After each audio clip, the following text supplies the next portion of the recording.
All right, we are live, Tap and Birdie for the Wells Fargo Championship. I'm very happy to be joined by the world famous, the OG in the industry, Jeff Feinberg, to chop it up, talk golf, talk Wells Fargo. I'm sure some other topics will be brought up. So, Jeff, I'm really glad you could join me tonight. Anytime, Brian. Happy to throw down, talk some Wells Fargo. We got a major in a couple weeks. Hopefully, we are kind of coming out of this doldrum of weaker events, and we get to see some good golfers win golf tournaments. Yeah, no, and that's certainly been happening the past few weeks. We kind of had a run of these random winners, these winners that never won on PGA Tour before, and we've kind of been in a favorites sweep the last 2 weeks. So I know you're very happy to see Rom win last week in Mexico. I know you're very high on him for the year. I know you took a lot of side wagers, so I'm glad Yeah. you could get on the board there a little bit early. Yeah, I mean, listen, I wasn't invested in Rom last week, but I got like pretty arrogant as he was struggling earlier in this year. People making their jokes. Like, I still think he's better than pretty much any golfer who you could name. And I took a lot of head to head action on season wins. And not going to lie, like, I guess people who I bet against can call what I just pulled off a bit of a cornball victory out in Mexico. But I don't know, Morikawa shows up at a lot of weak fields. Hopefully he can bag his. So yeah, it was a corny win for Rom for the purposes of some of my long range Rom season win action, but I'm not gonna apologize for it. And maybe this can jumpstart him in a big way. I mean, not to like to how do you put that? Like, we saw Phil win a Champions Tour event and parlay that into going to win a goddamn major championship. So winning matters. It doesn't matter the field strength. As long as it happens on one of like 4 worldwide tours, I will certainly respect it. Yeah, no, exactly. And I was kind of looking at the odds, and I was looking at the top of the board this week, and other than Rory, basically all the guys below 30 to 1, they are all historical losers on the PGA Tour and guys that don't win a lot. So this week, obviously, we'll get into it in a little bit, but it was just very interesting to me to see just how everyone at the top of the board just doesn't win a lot. Corey Connors, 1 win on tour. Fitzpatrick, no wins on tour. Tony Finau obviously won the Northern Trust, but he's been known as a historical loser on tour. Henley, huge loser. Answers, 1 win. Keegan hasn't won since 2018. It's just like at the top of the board this week, other than Rory, it's really just full of a lot of guys that you don't think about as having a lot of win equity and get it done consistently on the PGA Tour. So I think that's it. We're in for a very interesting week. Yes, a couple notes on that. Part of the reason I was so frustrated on Monday morning, like what took so long for us to get the odds? I know I'm just being a big baby about it, but I'm used to having them like pre 7 a.m. So when we approached literally lunchtime and in Canada, I still didn't have odds. I'm kind of like being a spaz. But part of my justification is like Rory's not withdrawing. He's healthy. He's off his second at the Masters. It's his tune up for a major championship. He's not withdrawing. Any of the other players you could have withdrawn, and I didn't think it would have really have any bearing on odds based on everything you just said. Now, this is hopefully a good opportunity, Brian, because I am someone that I get just sucked into. Somehow find myself just for an affinity for too many players who don't win enough and get the labels as you have described. And a lot of the times I choose to bet those sorts of players over proven winners at the same or better numbers. This is a real interesting one. There is an opportunity here for all of these guys 20 to 40 to 1 to sort of flip the narrative on them, the perception on them, I should say. Not that they need to give a shit. But to get the season rolling and to make something happen. But to your point, the finality here, it's freaking wild that, at least just looking for the moment, I have the book I have up in front of me. the player in that second tier with the most win equity in front of 40 to 1, north of, 15, 18 to 1 is Max Homa. Yeah.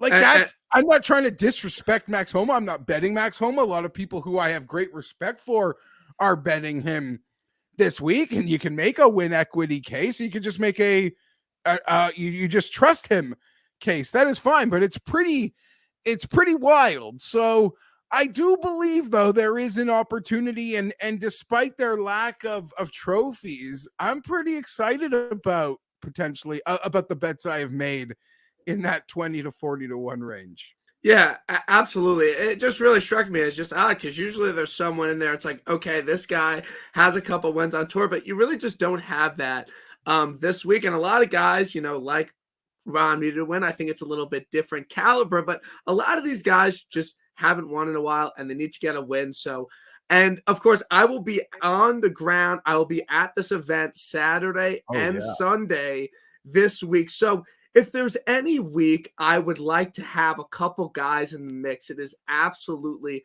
going to be an event I'm going to. And, just to be honest with everybody, I think that there's a little sense of, it's Saturday morning. I look at the leaderboard and I'm like, okay, I got this guy. Like, I wanted to bet guys that I would be happy to follow and happy to root for in person. So, always a little bit of bias and always a little bit of preferential treatment when you're going to an event. And, you want to do things and you want to follow people that you like on tour and you think would be fun to watch. So I got to preface all my picks with that I am definitely leaning towards guys I want to watch in person that I also think can win and obviously are a good fit for the course and things like that. But it's always great to go to a PGA Tour event. I don't get a lot of opportunities to living on the East Coast. So anything in a 5-hour radius to me, I will be there and I will be following my boys. It's listen, a lot of guys out there, and I respect the hell out of them for their discipline and their ability to, be strictly hard done 100% by the numbers, take any sort of emotion and perceptions that aren't realities out of it. Now, I say that to lead into, if you're as like just a degen, if you're going to an event, that kind of changes the rules. It changes the approach entirely. For one, you'd like to bet on players you enjoy because you're going to follow, players you're going to want to follow.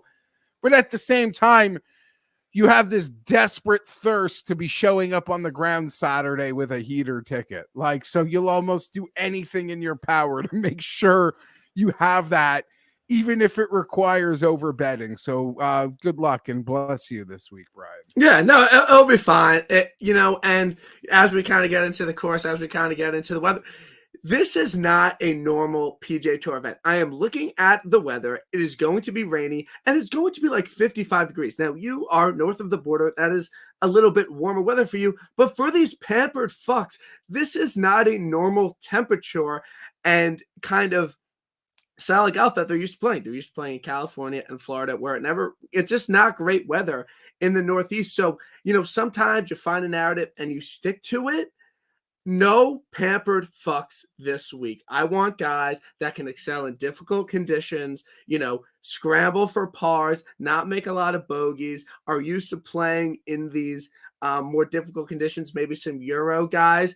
Like, if Cantley was playing this week, he's the definition of a pampered fuck. I would want no part of Cantley in a 55-degree, windy, cold, rainy event on the East Coast. So sometimes you got to find something and stick to it. So that's kind of my lane this week. Absolutely no pampered fucks. I will be betting on the PGA Tour. I like to, it's kind of all over the place, but on my Cantley notes, listen, I think Cantley is in a great place. And as I've already kind of spoken about this week, I think we should all sort of maybe be zoning in on him for Southern Hills. You see the form, you see the finishes. We saw what it was early in the year. There was that blip around the Players. But to your point, I remember watching that cold round at the Players, and Cantley was wearing that, like, what do you like? I don't even know if it's the right term, but like that baklava, Like it's that total, like all you could see was his eyes. And I'm like, I really hope I never have money on Cantley at an open championship in bad weather, because he just doesn't seem like, listen, I'm a pampered fuck. I don't like golfing when it's too hot. I don't like golfing when it's too cold. The game is hard enough to begin with. You think I want to be out there uncomfortable? No. I'm not comparing myself to them. That's ridiculous. But I agree. I didn't really think of that pampered fuck narrative for this week, but it does seem like it's not going to be a very comfortable experience. Yeah, so let's get into it. Obviously, everyone already knows this. It's not at Quail Hollow. It's at TPC Potomac. It was a Quicken Loans in 2017, 2018. Kyle Stanley, Francesco Molinari were the winners. This is a more difficult course. This is not going to be an absolute birdie fest where these guys are going to get to 20 under. There's a lot of OB. The rough is thick. The fairways are tight. I was watching videos of some people playing the course, and the bunkering was really stood out to me. There's a lot of bunkers on this course, a lot of layered bunkering, a lot of deep bunkers. So I'm having a hard time kind of nailing down what I think the winning score will be, because I know there will be a little bit of rain, and although there hasn't been a lot of rain in that area, it could get pretty damp there. So I would say it's probably going to be like a Heritage 13, 14, 15 under, but it's really hard to tie down this week, given that the two times that we saw this event, the scores were completely different. So, it's always tough when we have a little bit of question marks going into a week, when normally it's the same event every year and we kind of know how it's going to play. But I think that's just a question mark to be a little wary of. So although I am favoring guys that play well in more difficult conditions, there's a chance that this place gets really wet and, the winner can be 17 under. So it's just a little bit tougher to gauge this week at this specific course.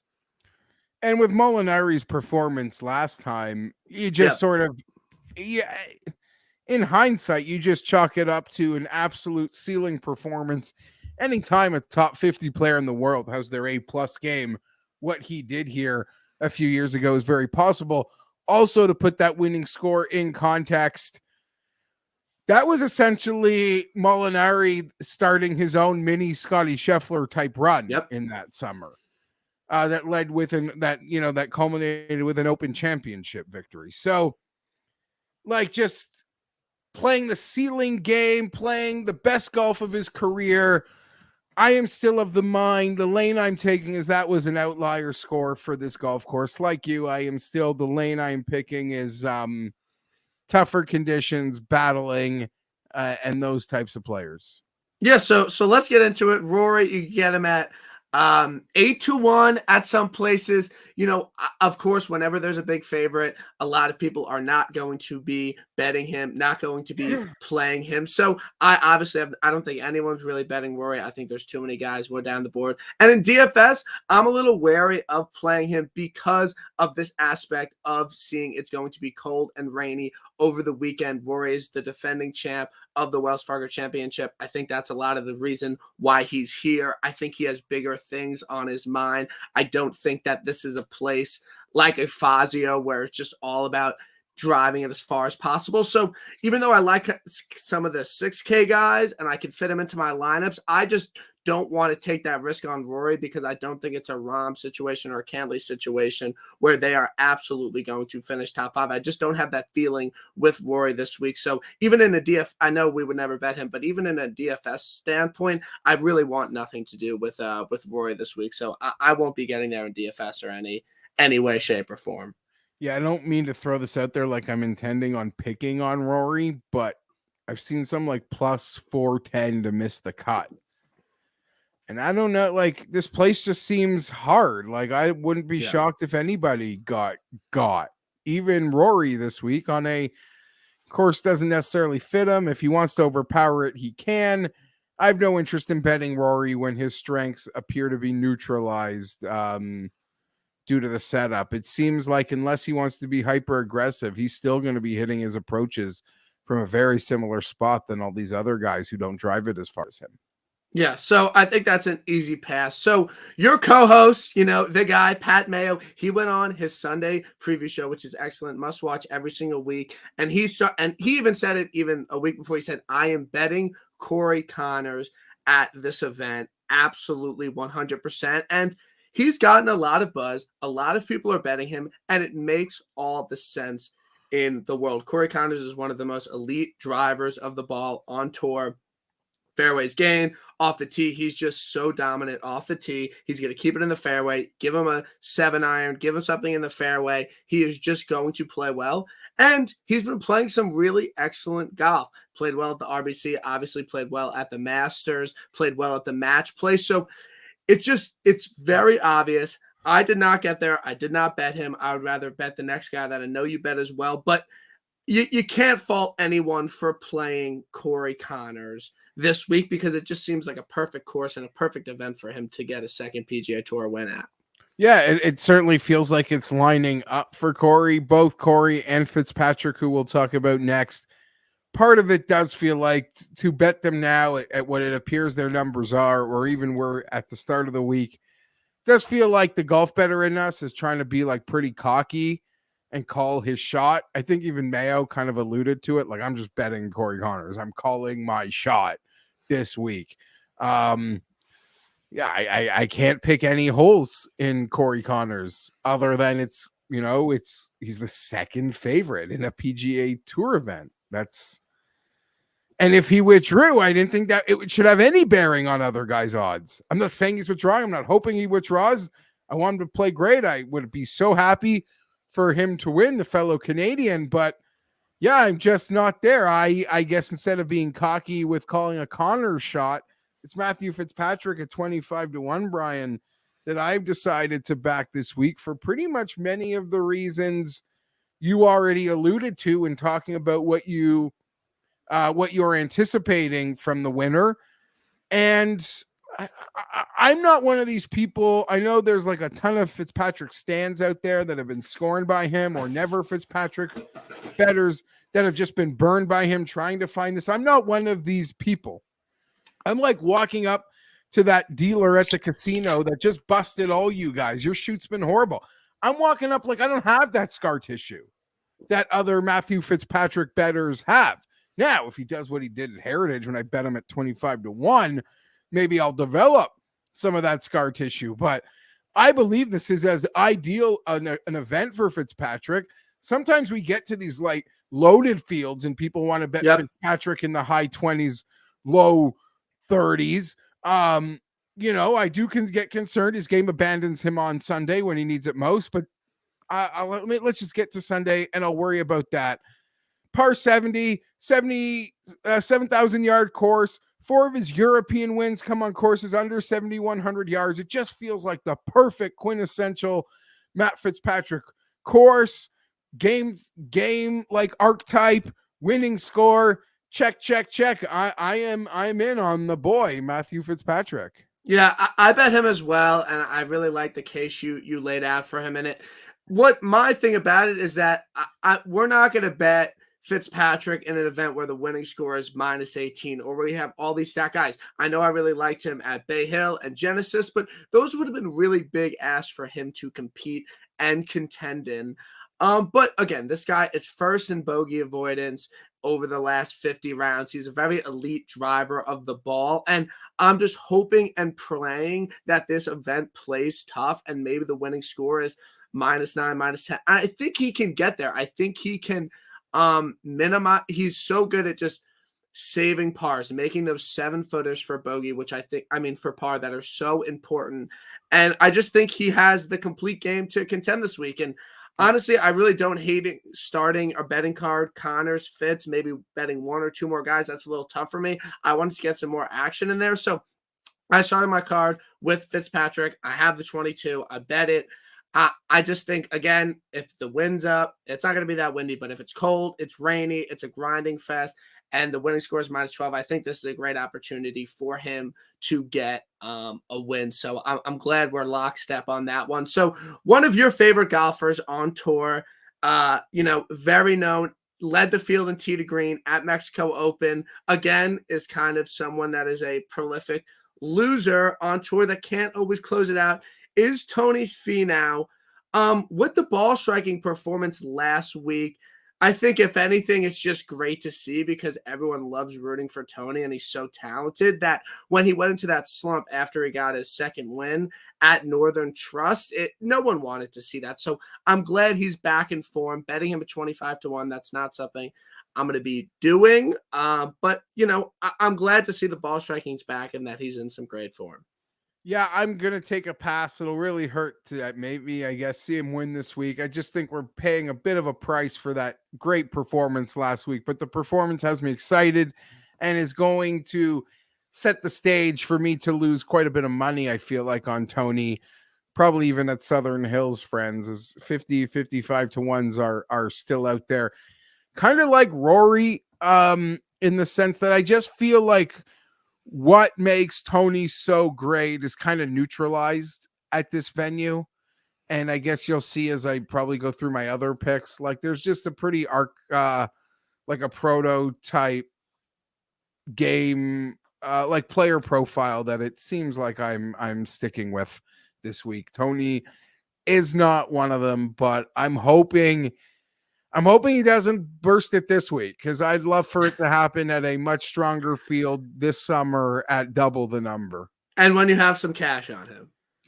Yeah, of course. Now he's always a guy it's easy for me to cheer for unless he's going head to head with one of my bets this week. I was even tempted to maybe pick on him in head to heads, but I'm not there. I don't pick on I don't pick him. So as you do some work with Betsberg. This podcast is presented by Betsberg Golf. They have a lot of great tools. So I want to go into some round one matchups using their matchup tool, which is a great thing that I've been using and finding. So I'm going to share I've never shared my screen on the history of Tap and B, but we're doing it now. So first round matchup, got next guy on the odds board is Russell Henley. You get him at like 30-1. So he is minus 140 against Russell Knox for a round one matchup. So you just go into the tournament simulator, the matchup simulator. They're giving him the real line should be minus 220. Wow. So I think there's some value there. And what I absolutely always love is betting Russell Henley first round leader. I will always bet him first round leader. I will never bet him to win. I will never bet him top 20. So I will be back I'll be targeting Russell Henley for first round matchups. Like I just showed, there's some value there against Russell Knox. And I will be betting him first round leader because he is just bound to get hot on a Thursday and then break everyone's heart by Sunday. So I will not be there on an outright. So the best I could do would be a first round leader on Russell Henley. I love those tools over at BetSports Golf. People should go check them out. What a tremendous and the guys over there, like like 9-1 on their matchups last week. I should almost just be tailing help me pay for my losing outrights, but able to see the differentiation on what a true line should be there. Sticking with Russell Henley though, Brian, I'm just gonna put it out there. I don't bet Keegan and Henley. Like I just don't. I don't care how strong the field is. They're just guys I don't bet in this like just exhausting thing that is week in, week out golf betting. You sort of find yourself, planting flags or, putting a marker down. I don't know whether it's a coincidence, but it's happened that way. And for the most part, not that I'm out here crushing winners regularly, at least in the present moment, but they're just guys I don't bet. So I look right through them. If they win, they win. But in this entire range here, I just would, for essentially the same number, guys like your answers, who I have bet, Hatton, who I haven't bet, Woodland, Woodland, Homa. I would rather bet those guys than put any money on Henley and Keegan. Although so many things point to Keegan this week, I still don't care. Not betting on Keegan or Henley hasn't really cost me. It has not. So I would just rather bet on players I believe are better and who I would rather trust to find their top games, say like an answer. Yeah, the thing about Keegan is that I was definitely interested in him just listening to Andy's Sunday pod and just kind of hearing a lot of things about the course and being like, okay, Keegan, like he makes sense here. Granted, he has not won on the PGA Tour since 2018, but he's just playing some really great golf. And if it's going to be an absolute tee to green fest where putting doesn't matter that much, then obviously Keegan makes all the sense in the world. But to bet him at 35 to 1 is just a big ask for me and something that I'm not going to be a part of. And I'm not someone that doesn't bet someone because of the number, because at the end of the day, if you genuinely believe that they should win and that they have a good chance to win, the number wouldn't matter. But this is a situation where I just can't bet him at 35 to 1, where in most likely he's just not going to win. He's going to do what he's, done on tour for the past 3 or so years. So why did you land on Answer, and what were some of the things that led you to bet Abe Answer outright at 35 to 1 this week? Um, I've bet Abe Answer 35 to 1. He just seems like the prototype player for this course.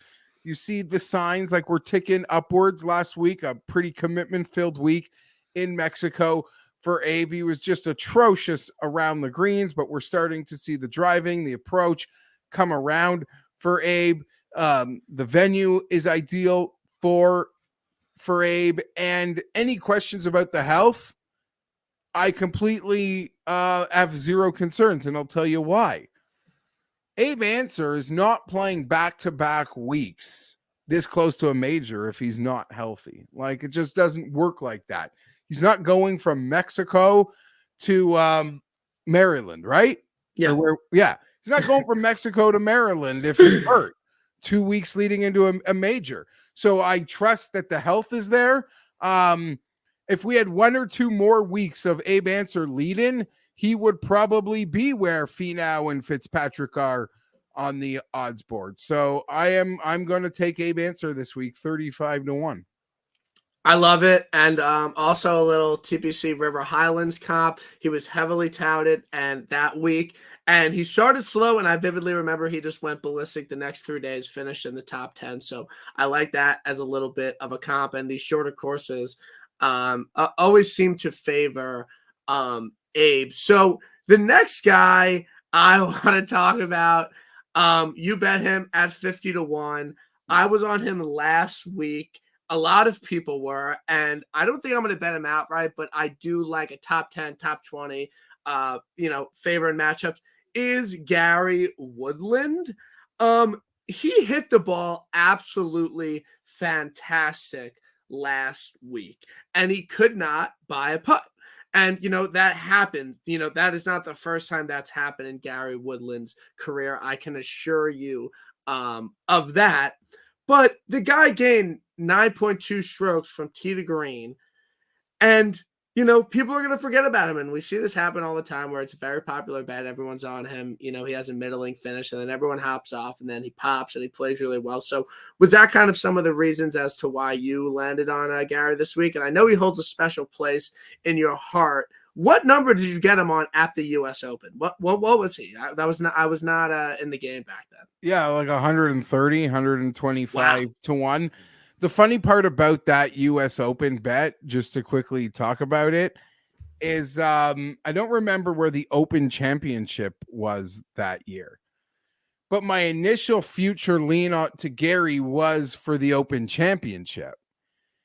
And I just thought it set up. I don't even know. I think he played well in Hawaii. He blew the Tournament of Champions to Xander. Xander had this crazy finish. I'm like, Oceanside, Gary Woodland, Open Championship. And then it's like, okay, well, the Open Championship is after the U.S. Open, which is at Pebble, which is also Oceanside. I need to protect my Open Championship future in case he decides to win the U.S. Open. So my initial lean was Open Championship, but in that lean, I'm like, no, we got to double up here. Link style, Oceanside course, Pebble. Let's do it. Gary Woodland, forever Gary. Forever Gary. I have a Pebble Beach flag. If he shows up at the Canadian Open, like you saw that guy trolling around a tour bag on the weekend, maybe for autographs. If you were watching in Mexico, the broadcast was like making fun of this kid. Well, I don't know if they're making fun of him. You'll see me with my Pebble Beach tour flag at the Canadian Open trying to hunt down Gary. Nonetheless, old story, but good memories.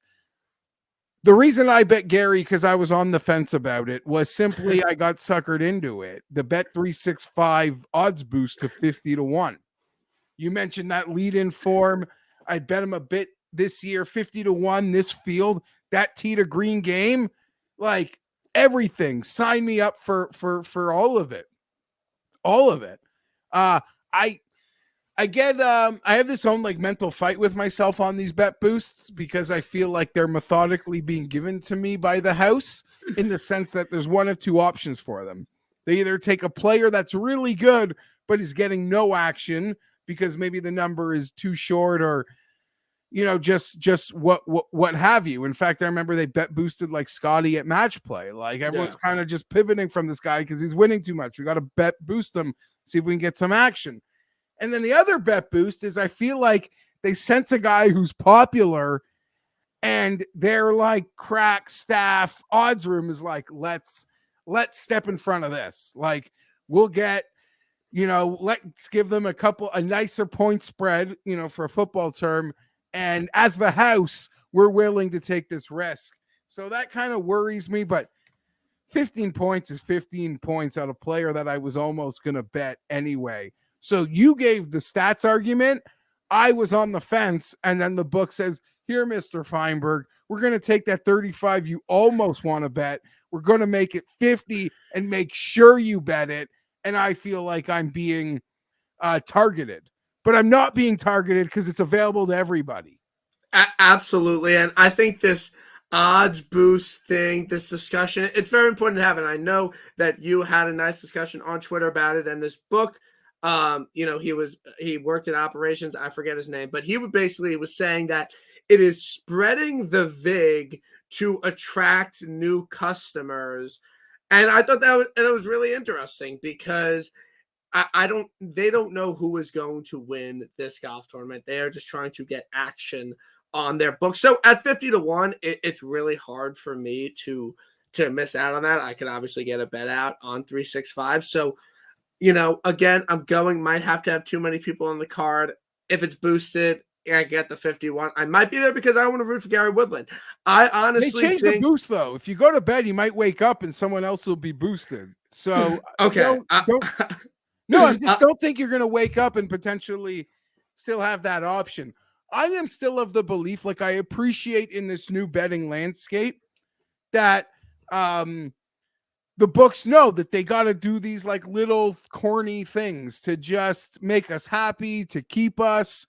So I appreciate any sort of boost. I'm not here to pick on like the boost. I think it's a great step for all these books to be competing with each other for our dollars in this hyper competitive space that the betting customer acquisition area is.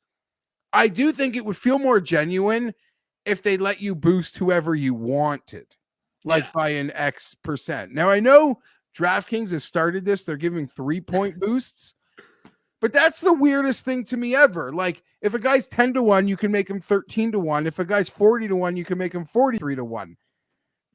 You got to do it with shorter guys because getting 3 points on 10 to 1, I'm no math major, but that's 33% odds boost. Yeah. Getting 3 points on 40 to 1, like I'm not like they got to just better. I like that system better, but they got to do the math percentage wise better how that could work. But again, it's great to see competitive competition in the marketplace, like with any industry. And as guys that do bet regularly, it's very frustrating at times. It's no different than being a cable or cell phone, with your provider, and you see these commercials for these amazing offers for these new clients. And you're like, dude, look at my deposit record. You should be rubbing my corns. But I get, they know I'm the fish. They got me. It's about getting the new ones. But current customer efforts to satisfy appease current customers, I think is something that maybe once they come out of this insane acquisition phase that they're obviously in because they've spent so much money, that now they've got to get the customers in.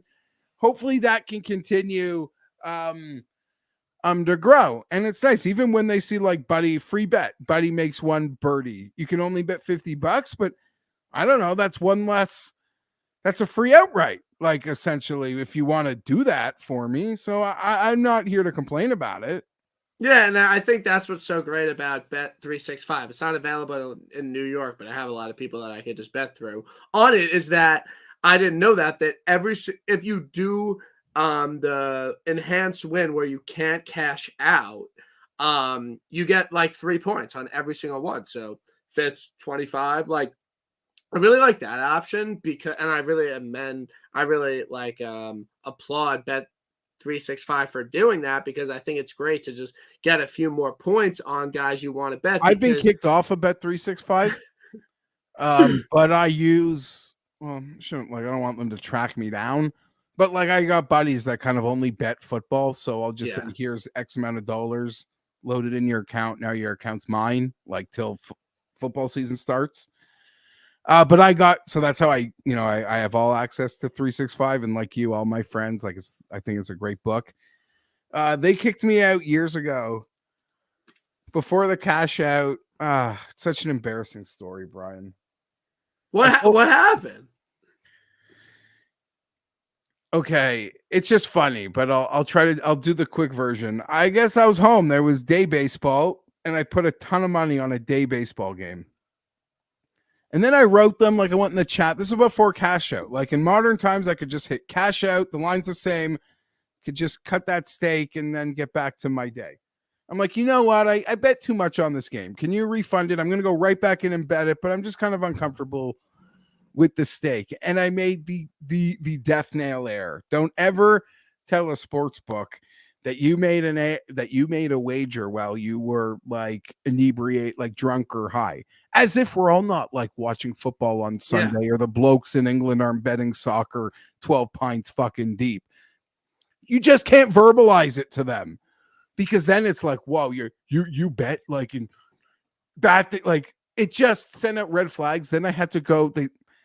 They like blocked my account because they don't want people betting. And put it this way, they know people bet like inebriated, but I guess if like I did something horrible to myself, which I would never do, I bet recreationally. Like I don't mean to put light on anyone and struggles, and I just mean like I get like from their liability standpoint, like let's say then I go do something and then it's like, will you let this person bet on your site knowingly while like under the influence of substances? Like, so from a legal standpoint, I gave them no choice but to kick me off the site. Here's the kicker. Here's the kicker. That game that I bet was rained out. Didn't even matter. Would have full refund, would have totally been sent back to me. So like just the chain of events. So that's that. The cash out option makes no sense to me. If I have an outright, even something in the mix, and they are like even close, like I would never take the cash out.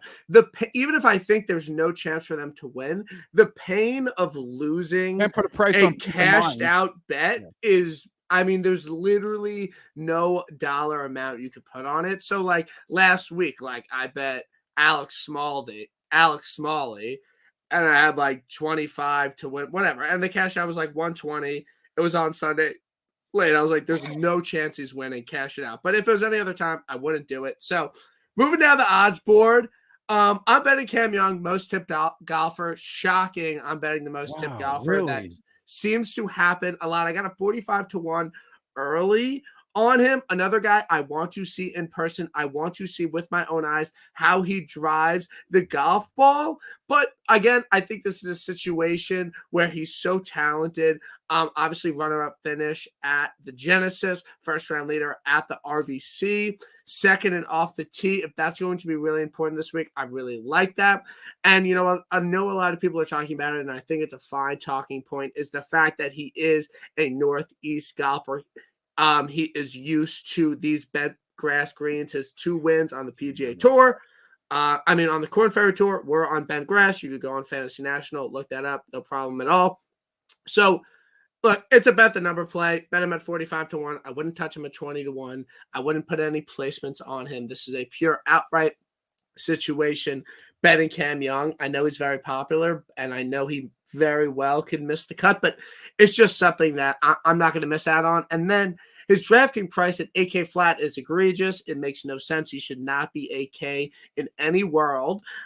So his ownership is going to be above 20%, and that's a little tough. I'm not going to play him that much in DraftKings because I just think that his price is so egregious, and it makes no sense that his ownership will just be so high. But I'll bite on Cam Young, and I'll bet him at a decent number at 45-1, and it probably won't work out as the way I envisioned, but it'll be okay, and we can move forward from it.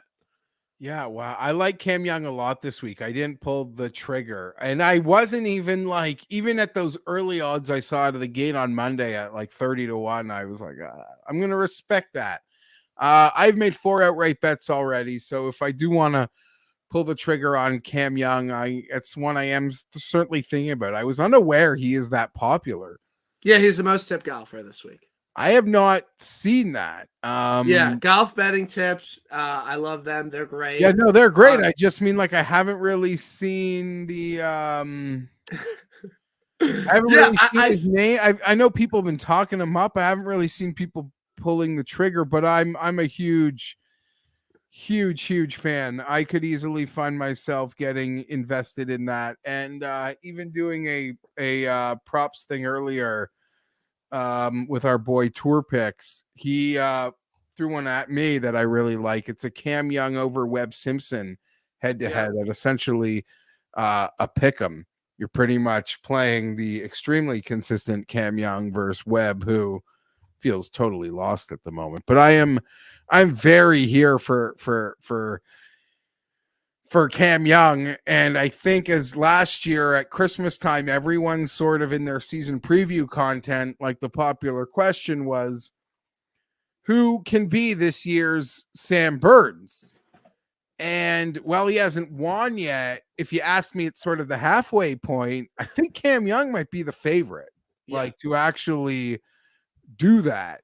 Although I would argue potentially the guy that I am going to be betting and have bet at 66-1, Sepp Straka, you could some way make a case for that as well. The way that Sepp has continued to play since his win, in his last 5 starts, he's got a win, a T10, a T5.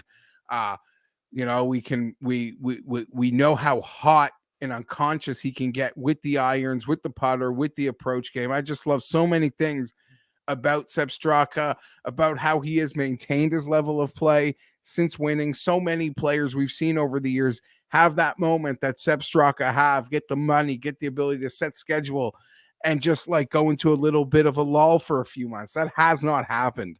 So I'm excited to be backing Sepp this week, and that is the final bet that I've so far made. Yeah, I'm with you on Sepp. The number makes no sense, and I think a lot of people are understanding this. I just don't know what he has to do to kind of prove himself.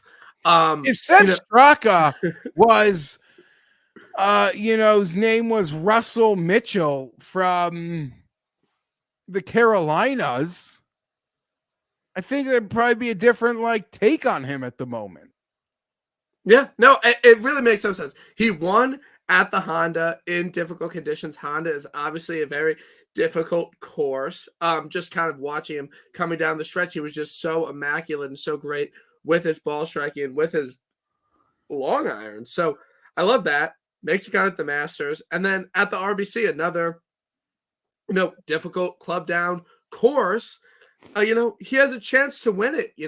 He's going into 18 with a real chance to win that tournament. So Sepp at 70-1, that's a no-brainer. I bet it. I bet a top 20 on him. I bet a top 10. Top 40 is plus money on FanDuel. That's ridiculous. DraftKings, he'll be popular, obviously, for all the reasons we laid out, but it just makes too much sense for me. So, just some stats. 12th over the past 12 rounds, 5th in bogey avoidance, 7th in proximity from 175 to 200 yards, again with these long irons. Just it just makes all the sense in the world. So I'll be there with Sep, and hopefully he could be a 2-time winner on tour. And every single year, we see these random 2-time winners. So last year we kind of had Stuart Sink, and then Jason Kokrak, 2 guys. Probably going into the year you wouldn't expect them to even get 1 win, but they knock off 2. So I think Sep can be a perfect candidate for that. But someone I wanted to ask you about. Yeah, Seth first round leader, also down. He has an early tee time. I'm only betting early tee times for first round leaders because they always seem to come through. So, someone I want to ask you about, because I see some people are betting and people want to play in DFS and for whatever reasons, and you're kind of a veteran in this industry, is Paul Casey. Yeah. Now, you know how hard it is every single week to pick winners and, find the best player in the tournament because it's just so hard. It's so random. And there are so many question marks around all these guys. I don't understand playing a guy that has withdrew from his last 2 events on tour. And I know we tweeted about it at the Masters when he withdrew, and people are like complaining. It's like, this guy literally just withdrew in his last event. Like, what are you complaining about? Like, and people want to go back now. Like, isn't it just more of a reason to get hurt by Paul Casey again? Is it worth taking the risk? Okay, well, I would start off by just pointing out, I think, yeah, if you're going to prop market or DraftKings, that's a big risk. But outright market, where, we bet a lot of losers, guys that miss the cut regularly, I think that is a not as risky of a proposition. This field, 50-1, everything you talk about this place like screams Paul Casey. Paul Casey healthy is right there with Corey Connors and Matthew Fitzpatrick on the odds. Is he healthy? I do not know. If you watch my show with Pat this week, I almost spent the show like thinking I'm on Paul Casey. Then at the end of the show, Pat rehashes Abe Answer, and I have a light bulb go off, be like, why would I trust Paul Casey over Abe Answer? Like, at least with Abe Answer, we've seen the upward tick. We've seen it return. He's now putting in back-to-back weeks. With Paul Casey, this is the question. And as I just said, I totally get, like, you take the swing at the outright bet and you accept what might come with it. But on the other part of that, it's like, okay, this is Paul Casey. He had to miss the Masters 2 days before the Masters. He essentially sends out an Instagram saying he's fine, or like he's good to go. He sends out that Instagram that he's good to go. Now, here's my question. And listen, it's hard to predict, and you have to convince yourself that it's possible if you want to bet him. But I've convinced myself that Paul Casey is returning. We fear the injured golfer, but Paul Casey is returning to begin a very long summer filled with lots of important golf tournaments. Is he returning to to be at his ceiling this week? No, I don't think so. I just don't. But the winning score, the course setup, everything screams Paul Casey. It really, really does. But again, this is a guy that has trouble finding winner's circle to begin with. Now we're going to pick him with injury questions. I don't besmirch anyone with the ability to do it. And on enhanced odds, it's like 50-1 or 55-1. I get it. I'll say that much, but I'm not there. At the time I pivoted to Answer, Casey was 40, Answer was 35. Even Casey going to 50, I don't think changes my opinion, but I was out of the gate thinking I'm a big Paul Casey guy this week. I have pivoted off from the outright market. Yeah, it's just tough, and I'm just not going to play someone that has injury concerns. It's just not something I'm going to do, and it could obviously bite me, but it's just tough for me to get on. So the next guy I bet, and this is more just kind of a bet the number play. I got a 70-1. No, I got a 60-1 on my local book. Is Patrick Reed. So I will be playing Patrick Reed outright 60-1. Again, I don't think this is going to be a bet that I would do the placements on, but it's a pure bet the number play, and it's a pure, this event could be very difficult. And Patrick Reed, everyone kind of has this image in their head of him being very wayward off the tee and him not having it with the driver right now. But this guy is a Masters champion, and this guy is a very elite golfer that has actual win equity and can compete and contend on the PGA Tour. So at 60-1, I have no problem taking that. And like we were talked about earlier, I really like him in his first round matchup over Siwoo Kim. He's plus money on Bet Online. I just want to pull this up. He's plus money on Bet Online, and in the simulator on BetSperts, he's minus 116. Siwoo Kim, I know that's Pat's boy, but this is a situation where I really like the bet, and the simulation for the matchups is backing me up. So I'm going to be on Patrick Reed. I like him in a first round matchup. So thank you for BetSperts for this tool that I really like. So we kind of got through our outrights. I want to talk about kind of some longer shots guys that I like, and we'll be playing in DFS, and might have some top 40s on. The first one is Doc Redman at 7K flat. Like, I don't really understand the price there. He played really well at the team event with this partner who I don't think was as really great, but he's just been playing okay golf. There's no unbelievable finishes that he's had recently, but I just think for 7K flat, I think he will make the cut, and I think he has the talent and the upside to play well. 26 at the Valspar, 39 at 26 at the Players, 39th at the Valspar, made the cut at the Valero, played well at RBC. Like, at 7K flat, I'm down, and then I'm always going to play this guy. And I really have a actual instinct that he will play well this week is Satoshi Kodaira. I will get a picture with Kodaira this week. Absolutely 100%. That is my number one goal. I want to take a picture with Kodaira because when I went to Travelers, he was playing well. I bet him, and he was first round leader. Kodaira first round leader. Another bet. I'm all over.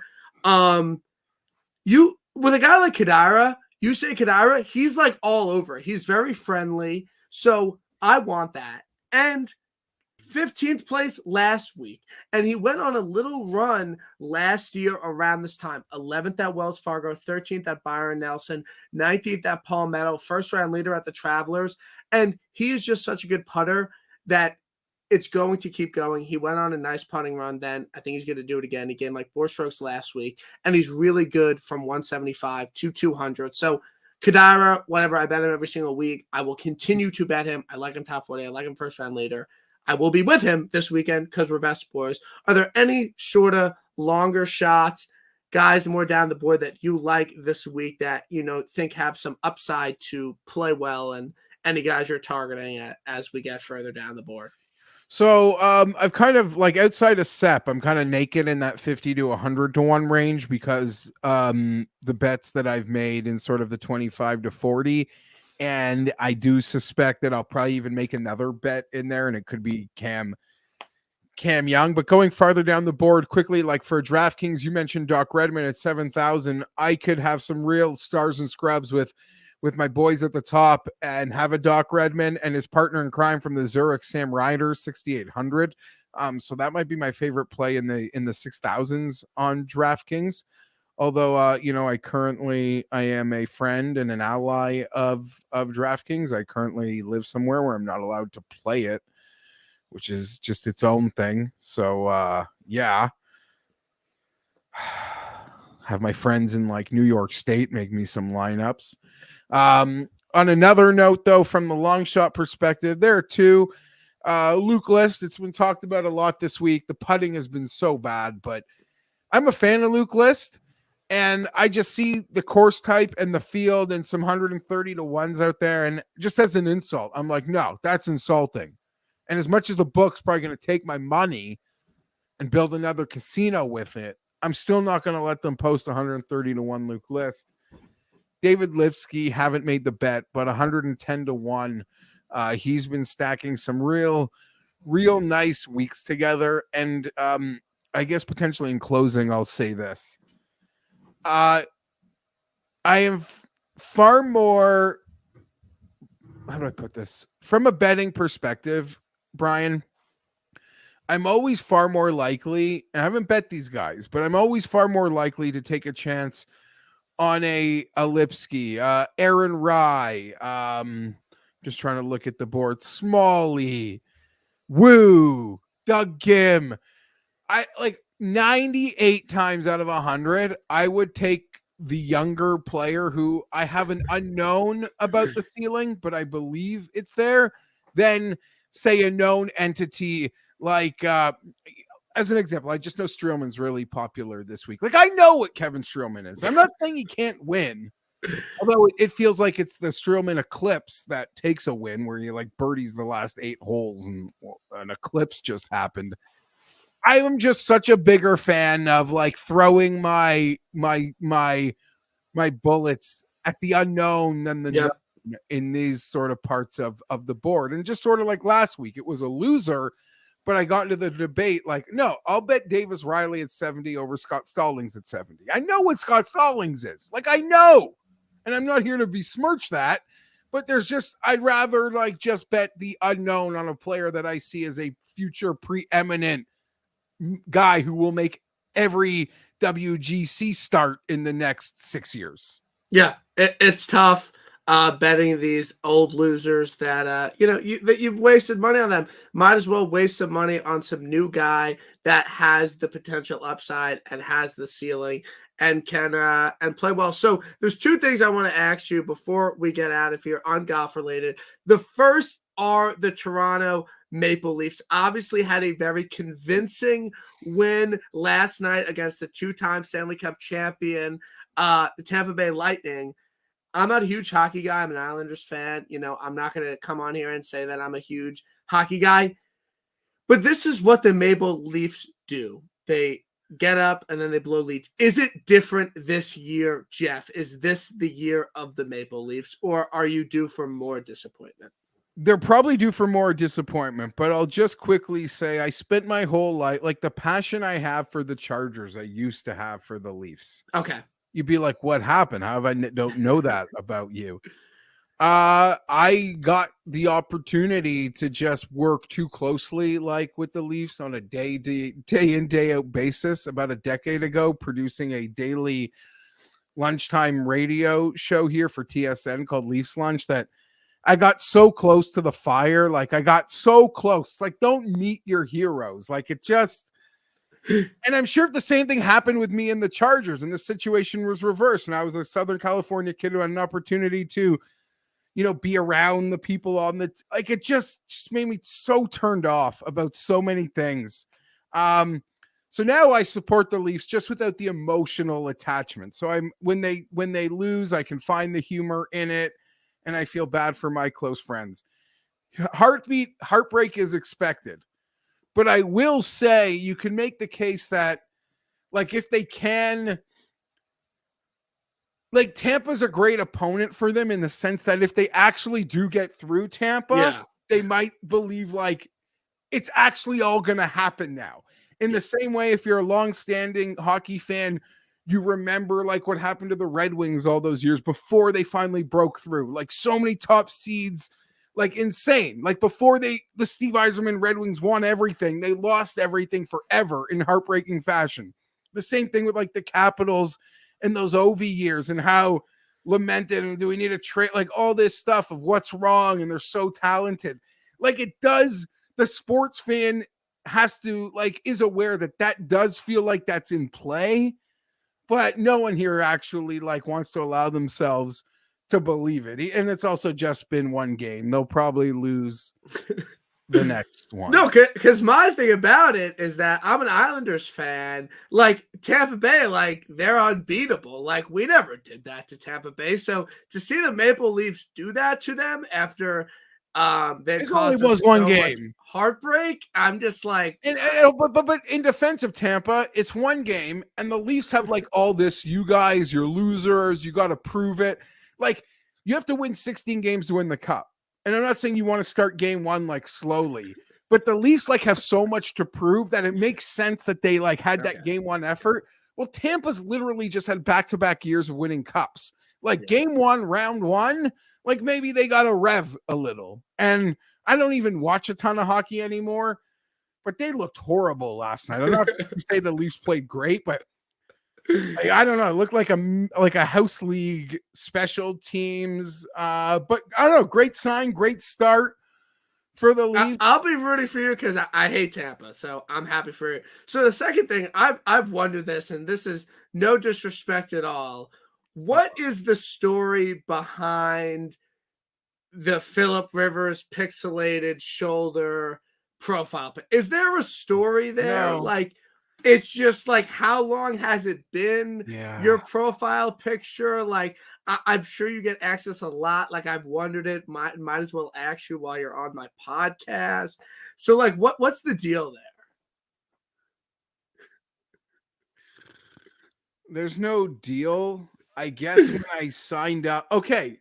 Well, I guess there's a story in the sense that is like and I'm not into politics at all, and I hope no one sees that art and thinks like, oh, he's left wing, because that's you could think I'm not left, I'm not right. I just strictly common sense. Everything could have different answers. If you're totally one or the other, I think you suck. Like you've got to be pliable. My point being is that was like the famous Obama poster. Yes. Yeah. The hope. So, like, you know, Philip, he was my hope, and someone turned that into a thing, and I have that in t-shirt form, Brian. Because that just I saw that image. A guy was selling that as a t-shirt, and I remember like I liked it, and I made it my avatar. And I think if you look at when I signed up for Twitter, my account was created probably right around like that first Obama election.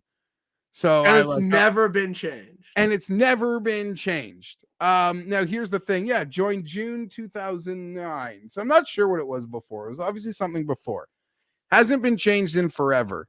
So now I'm just worried about changing it. Because I vividly remember you tweeting something and say, if you change your avatar, I will not know who you are. So it will take a bit. It just has to, yes, like not forever. It would just like rejig the system. And you are forever just like that shoulder of Philip Rivers. Like you can never change. I think you can never change because it is. But I don't know. Like I get hit up by some people who are far more professional than me and have made it in other industries, but use Twitter, and they tell me like it's bad. Like I'll never get verified because of it. At least like not to say I'm worthy of being verified anyway, but the process Twitter goes through, like it's an instant like no-go. And I look at it this way, like if Pat can have Lionel Hutz, I'll keep this, because Pat's never changed that either. And you think Pat should have the most professional dorky looking headshot, you know, like it's Pat Mayo. So I don't know. I guess like if Pat changes, I'll change. But no, I don't never been asked that, but it is time to change. It is I don't think you. No, but it's time to change. I gotta move on. No, I don't think you should move on. I think it just forever entrenched in Jeff Feinberg lore, and I love it. And I just wanted to ask you about it on my pod. So I really appreciate you coming on tonight. It was a great pod, a lot of laughs, a lot of beers.